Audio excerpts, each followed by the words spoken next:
This podcast is a quest for well-being, a quest for a meaningful life through the exploration of fundamental truth. Enlightening ideas, insights on physical, mental, and spiritual health. The inspiration is love. The aspiration is to awaken new ways of thinking that can lead us to a new way of being well. Welcome to Body, Mind, and Soul Healing Conversations.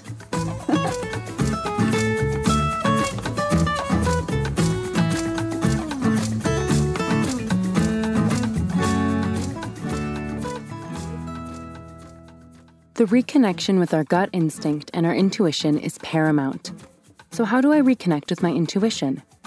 Reconnection with our intuition requires us to care for ourselves, listen to our bodies, and find ways to meet our needs. If we don't know how to meet our own needs, how are we going to find ways to meet the needs of our children? Valerie Atteles interviews Jessica Ray Strick, the founder of Inner Truth Counseling, LCSW, teacher, psychotherapist, certified Reiki master, writer, and speaker. As a licensed clinician for more than 20 years, Jessica Ray Strick, LCSW, formerly Jessica Adams, shares that her inspiration comes from the adolescents and adults that she treats who overcome the struggles of addiction, eating disorders, and family conflict. Effective change happens when the underlying problems are addressed in ways that are individualized and creative. The safe space Jessica offers in therapy allows her clients to explore their feelings, their choices, and challenge their patterns of behavior. Jess works extensively with teens struggling at school, at home, and with the legal system. Her work with parents includes finding effective strategies to reach their teen while opening the lines of communication within the family system. In addition, Jessica's work with substance abuse treatment and prevention has spanned her career while working in the school system, alternatives to incarceration, residential treatment facilities, and in her private practice. She has also worked with individuals coping with eating disorders for over 10 years in a residential setting. Jessica's work with clients is grounded in empathy and connection. Furthermore, her style of direct feedback, in a compassionate manner, helps individuals gain insight and envision and enact new modes of behavior. She finds it rewarding to help people make connections between their feelings and their behaviors, to find healthier ways to express their emotions. Meet Jessica at innertruthconsulting.com and centerfornaturalmedicine.net. Here is the interview with Jessica Ray Strick.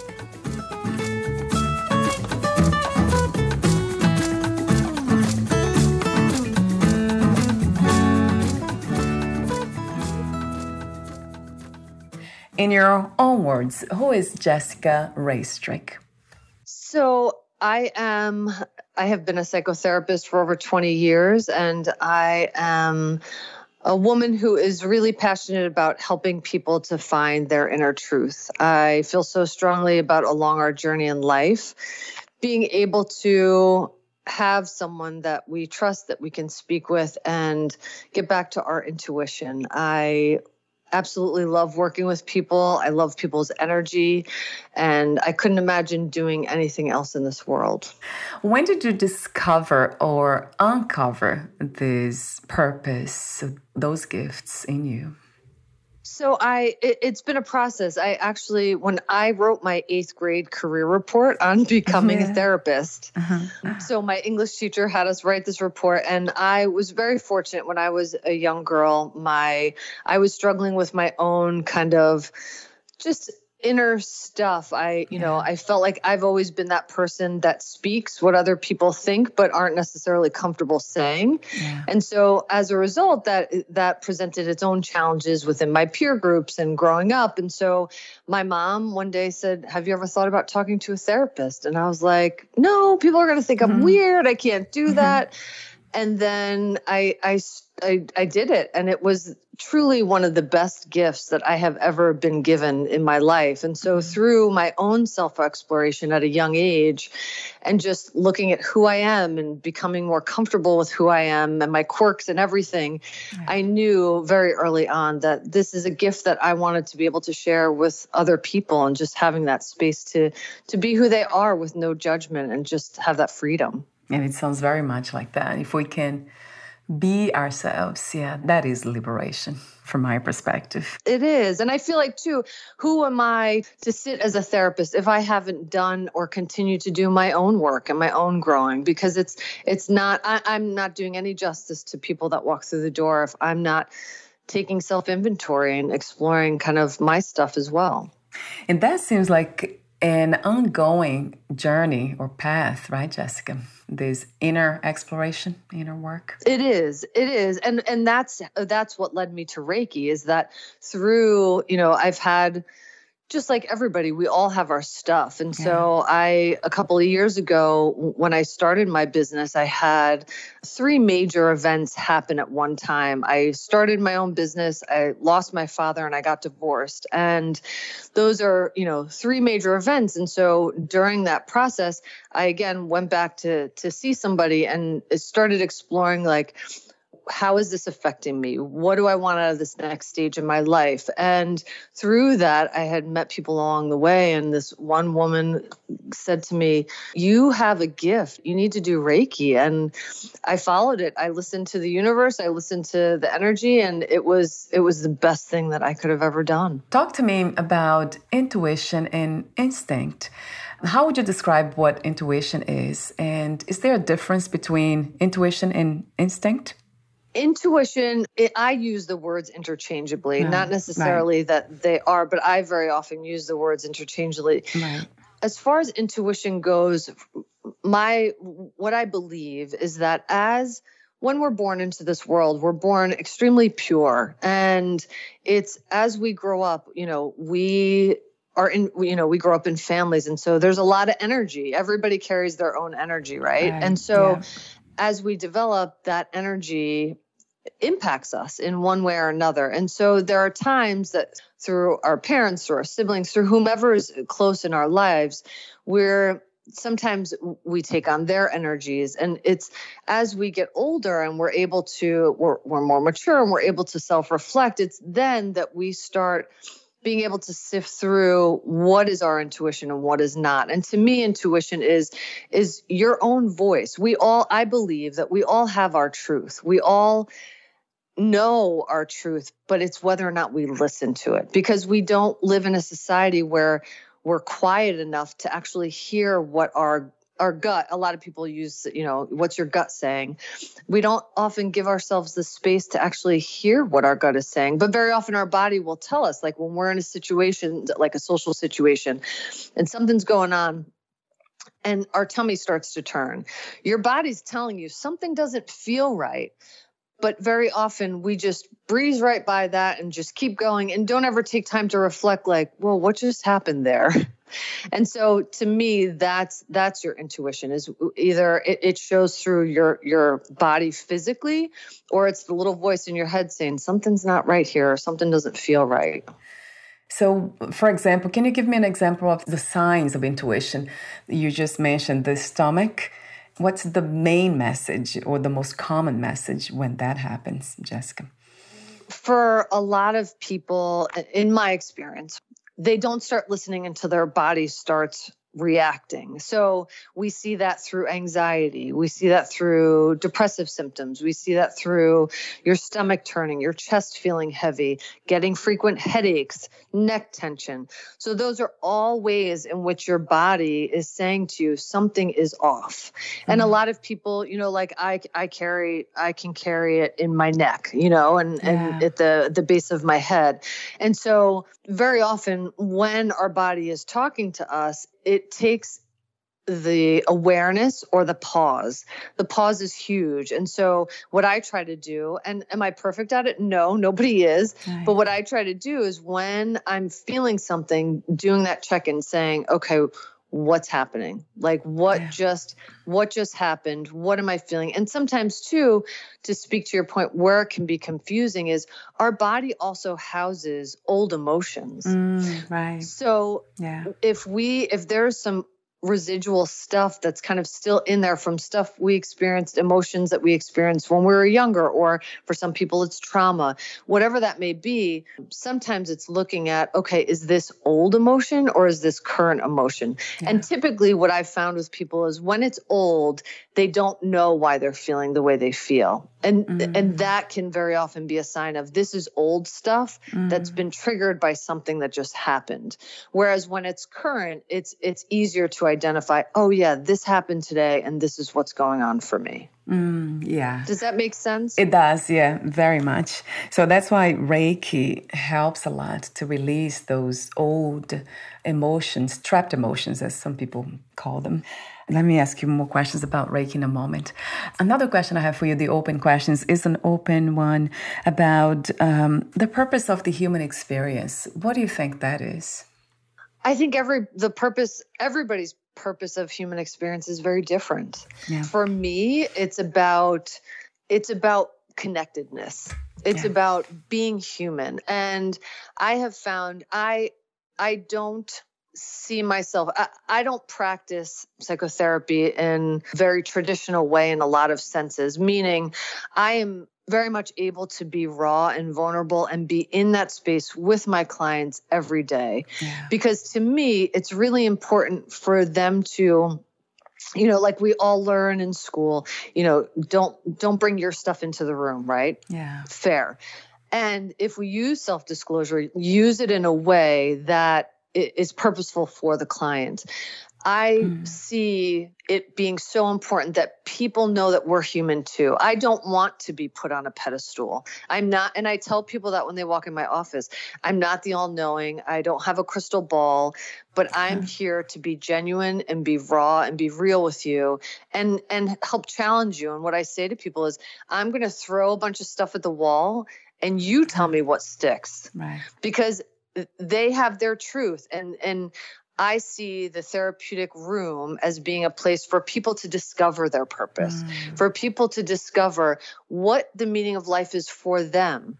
And for me, life is about love. It's about the universe supporting us. And if we listen, we can feel that love everywhere.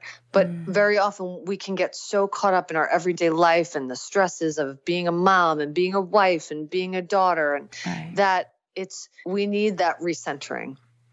Do you have a specific spiritual belief system or practices? Is Reiki a spiritual practice? I view Reiki very much as a spiritual practice. For the people that I work with, I believe that spirituality can be anything. And this is what I say to people. It can be believing in God. It can be Buddha. It can be the tree outside of your house. I mean, it doesn't matter what venue you view it in. Yeah. It's just knowing that there's something else out there. And for me, I feel extremely connected to the energy of nature and the universe. And also, I feel extremely connected to other people's energy. Like I can walk into a room and feel somebody within seconds. That sounds wonderful to me. That's sometimes for very sensitive people, it might not be the greatest thing, right? Feeling everything. They will absorb the negative, heavy energies per se, or low vibration energies. I agree.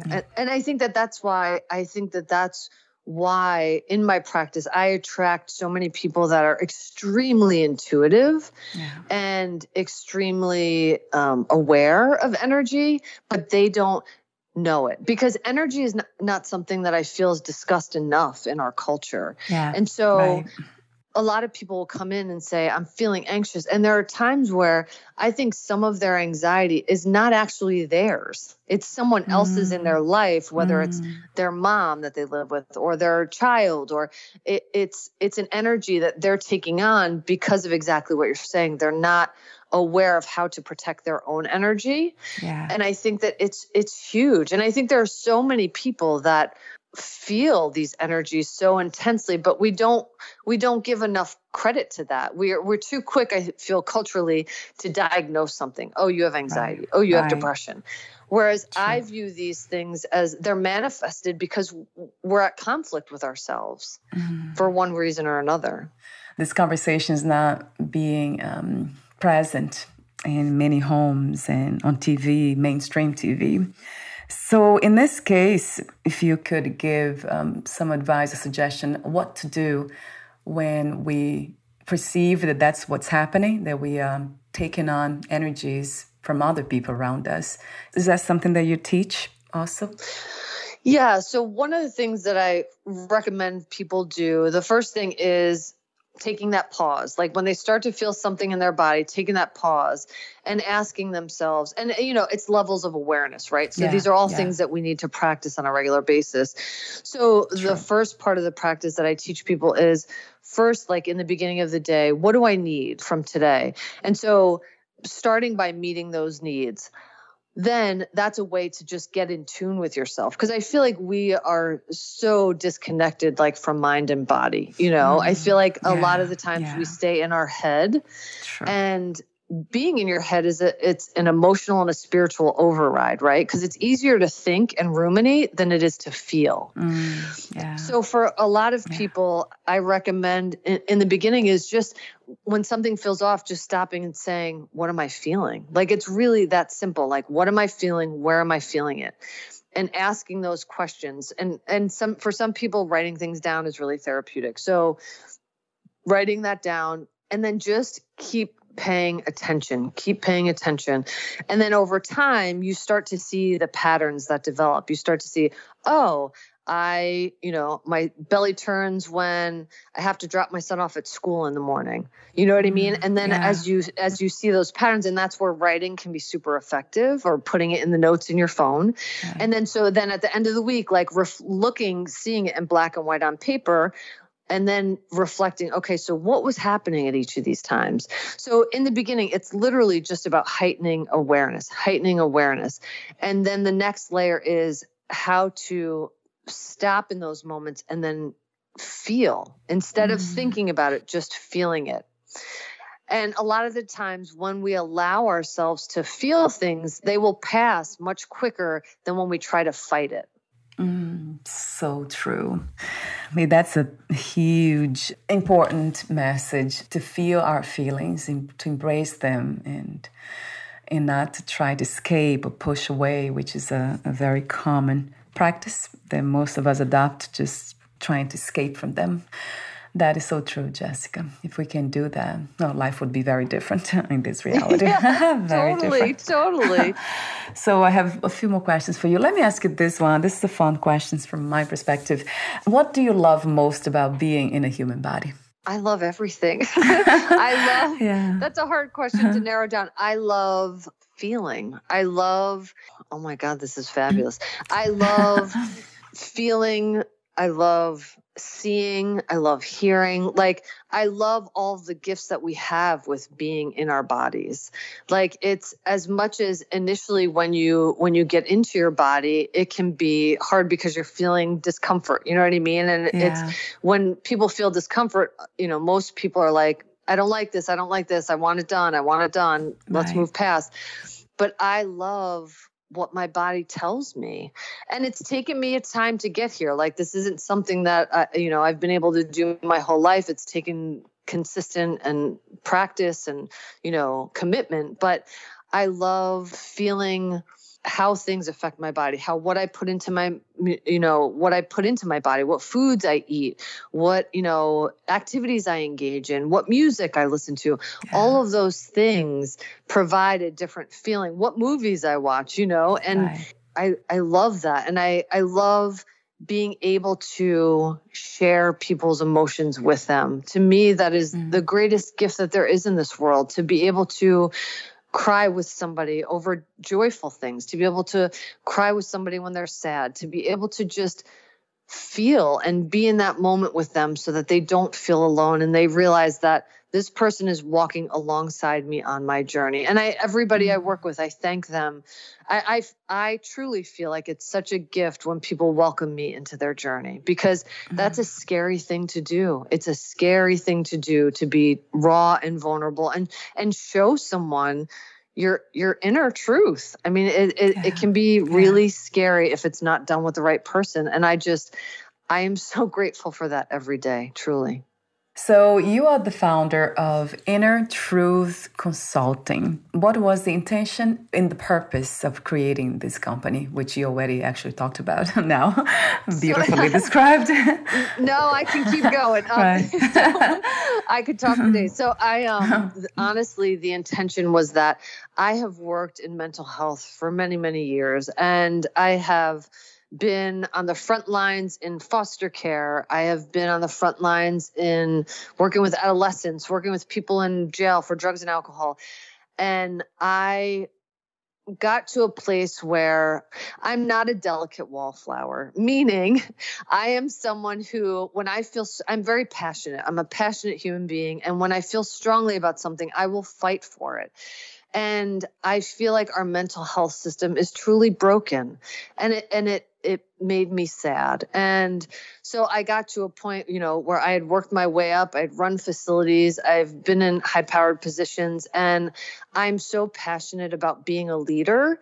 Yeah. And I just feel like it's really hard to find. Mental health has become more of a money-making industry in many ways, in the sense of like facilities. And so I just became really tired of not being able to be me, honestly. And feeling like my voice kept getting squashed and feeling like there are just always eyes on every little thing that I did. And I wanted the freedom of being able to just be who I am and attract the people that appreciate that and that truly want to do the work. And that is what inspired it. And I was at a point in my life where I was like, F it, I'm over this. Like I've gone through a lot of heavy stuff. I've been doing my work.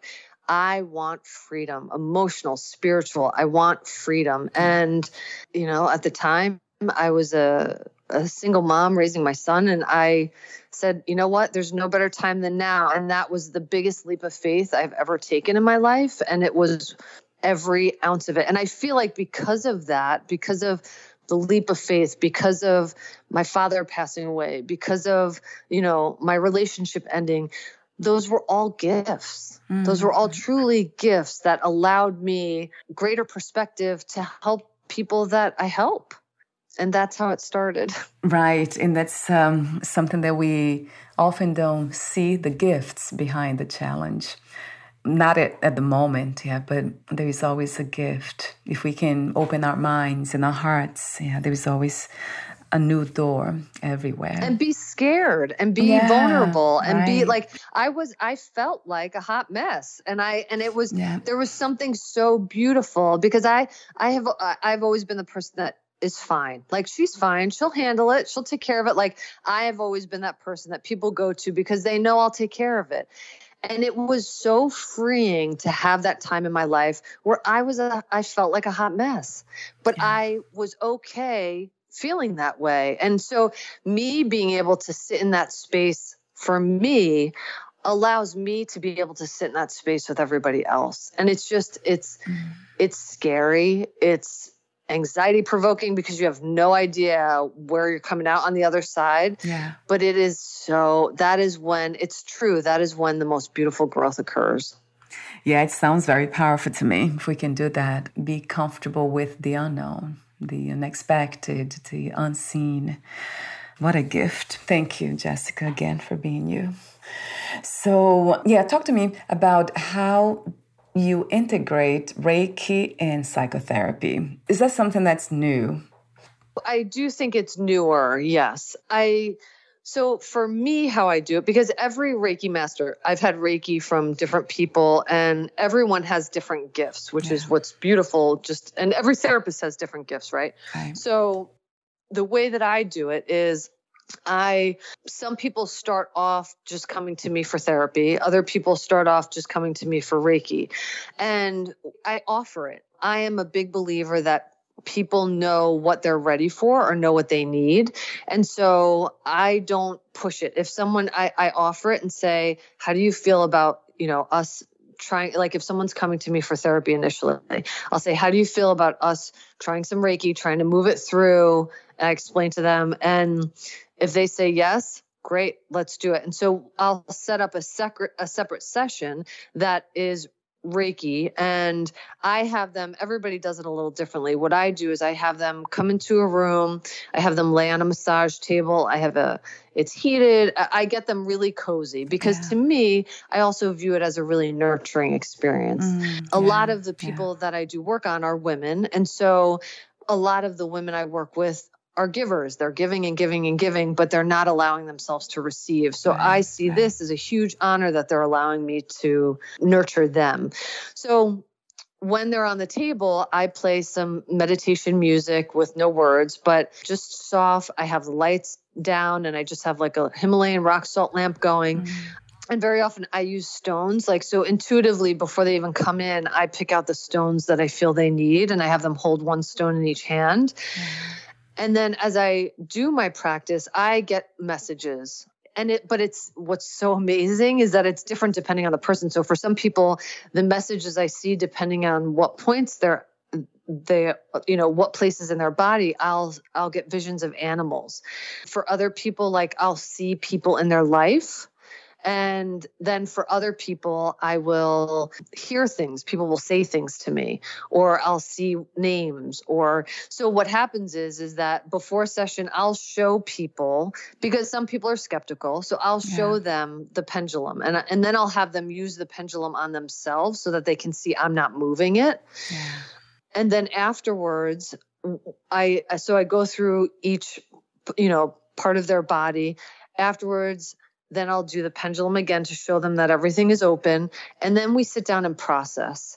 And very much the processing is about because I can feel their emotion. So I feel people's stuff in my own body when I'm giving Reiki. Oh, wow. So if someone, it's so powerful. Right. So if someone is, really anxious, I can feel that in my body. If someone is having trouble speaking their truth, I can feel that in the back of my throat. I can feel if they have digestive issues. And so what we'll do is at the end, we'll sit down and I'll explain to them, I'm going to tell you what I see, and I need you to, the first thing that comes to mind is what comes out of your mouth, because that's your intuition. Yeah. And so they've had that time to sit quiet, and it's beautiful because some people will see the colors from the chakras that I'm working on. Yeah. Some people will feel the tinglies from where my energy is. I mean, it's just mind blowing. And so then we'll go over, when I was at this point, this is what I felt. And then I'll have them, we'll look up together what the spiritual meaning of a dove is, or what the spiritual meaning of a boat is. And, so I had one young lady that I was working on. We went through the session and I said, the name Owen, I said, that's what keeps coming up for me. And she goes, oh my God. I said, what? She said, that's the man I just met this weekend. Wow. And so it just, I'm a conduit, literally, from the spiritual realm into the physical realm. And so I just share what comes to me, and then it's up to the person to connect the dots and just to see their faces. And I have some people who I've been doing therapy with for a while, and then we have a Reiki session, and I'm able to access things that aren't in their conscious mind. Right. So there are some times that tears start flowing because I access something that they didn't even know was there. Wow. It is so powerful. I could go on for days. I love it. Yeah, and I know how powerful it is, Jessica. I have somebody in my town that I go not too often, kind of once a month, I get a Reiki session. And it is very powerful with no words, although we talk after about some of the reactions of the body, like you do, but not too long conversations about it. But it feels very different after. It's a release, isn't it? We get to release It is. something. And it's, and I had like a woman that I just worked on, she said, I feel this pain in my leg. And so I would go to her leg, and what I've noticed in my work is that once the messages are all given, then the feeling subsides. So like, when people say to me, I'm feeling something here, I'll go to that place in their body. Or very often, if I'm working on one spot in them, I'll see the color of a different chakra. And so it's telling me to go to that area and to get the messages from that area so that then it can clear. And it's just, and once I've gotten all the messages and nothing else comes to me, that's when I know that their chakras are clear. There are so many healing techniques, modality, and spiritual practices, but Reiki is one that for some reason I have been attracted to. Me too. For a reason. Yeah. You're writing a book. Do you have a working title, Jessica, for your book?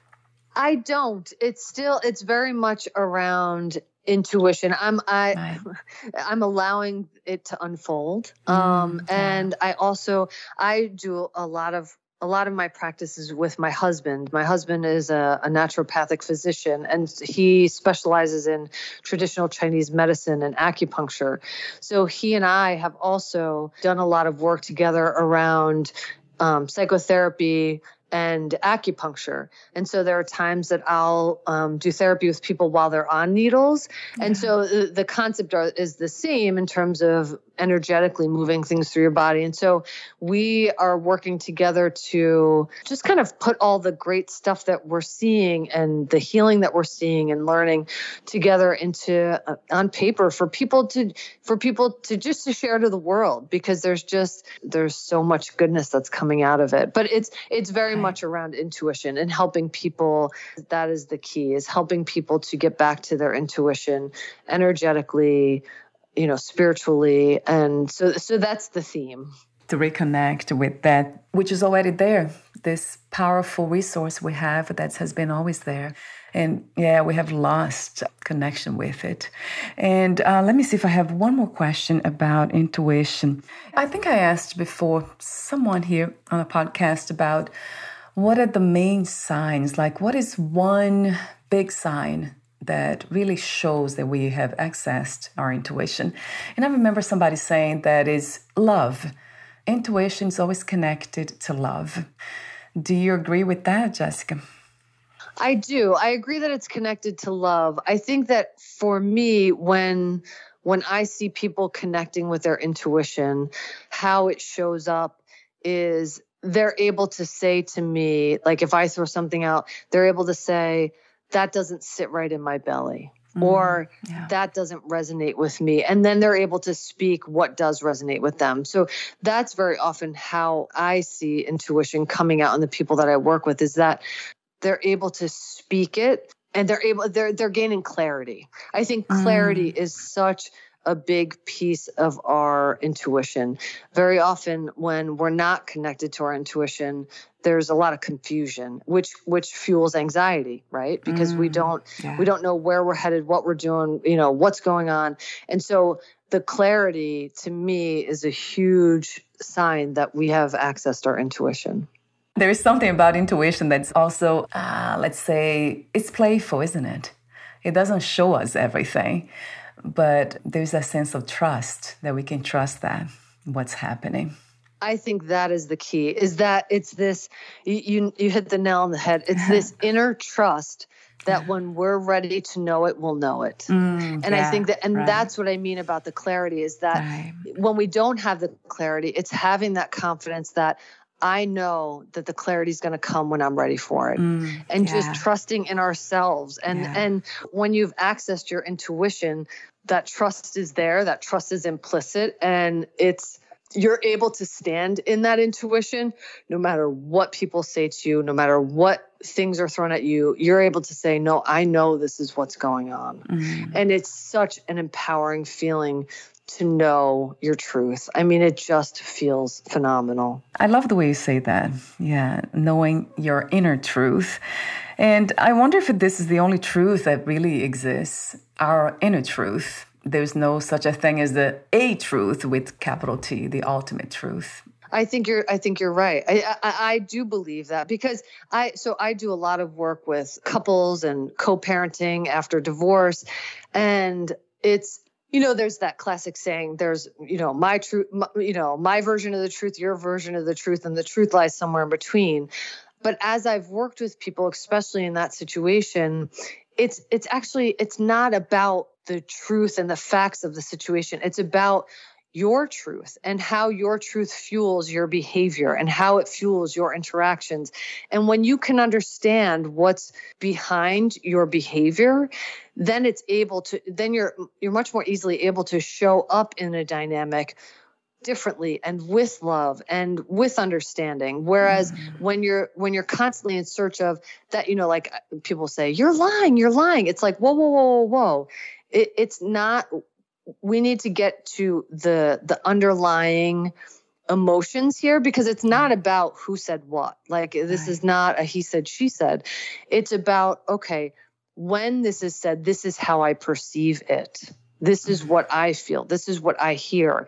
And it's about communication at its core, because and even with kids where their parents divorce, you're never going to find the truth. You know what I mean? Because there's mom's version and there's dad's version. True. And so it's about reframing what feels like the truth in you, and how can you proceed in a way that feels good to you.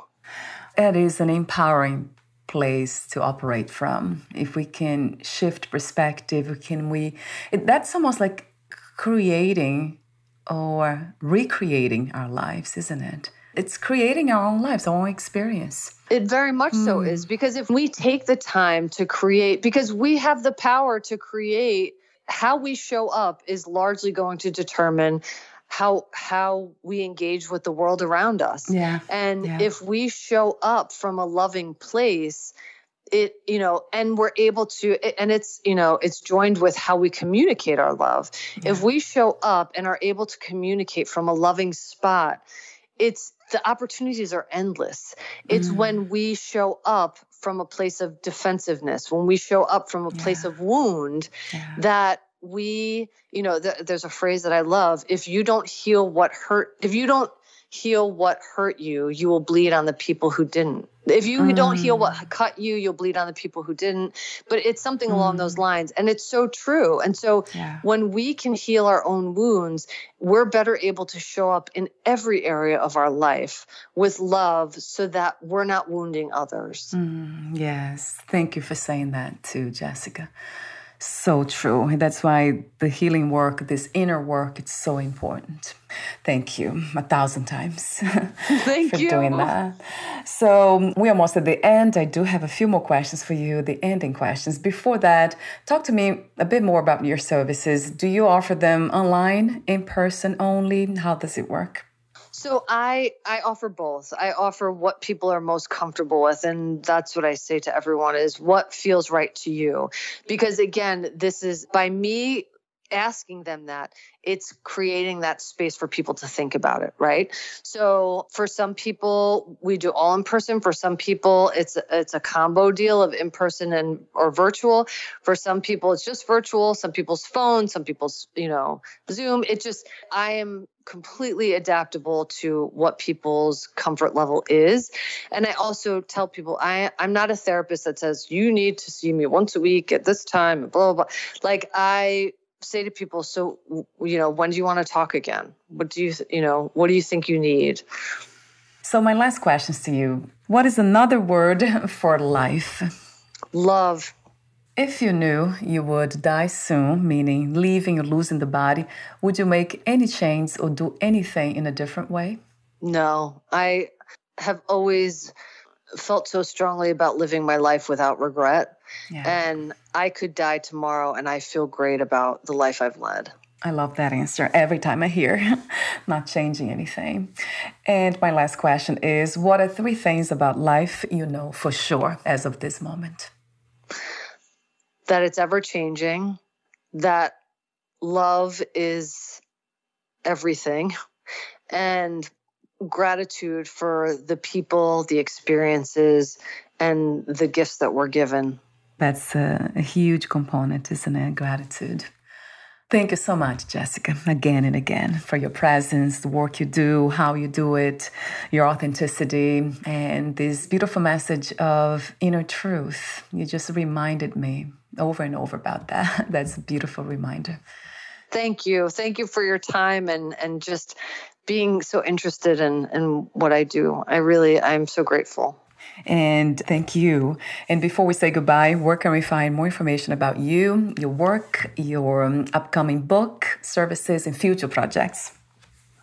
You can find me at www.innertruthconsulting.com, and you can find me at www.centerfornaturalmedicine.net.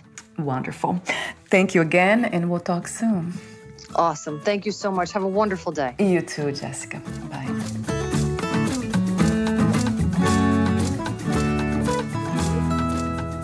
Thank you for listening. To learn more about Jessica Raystrick and her work, please visit innertruthconsulting.com and centerfornaturalmedicine.net.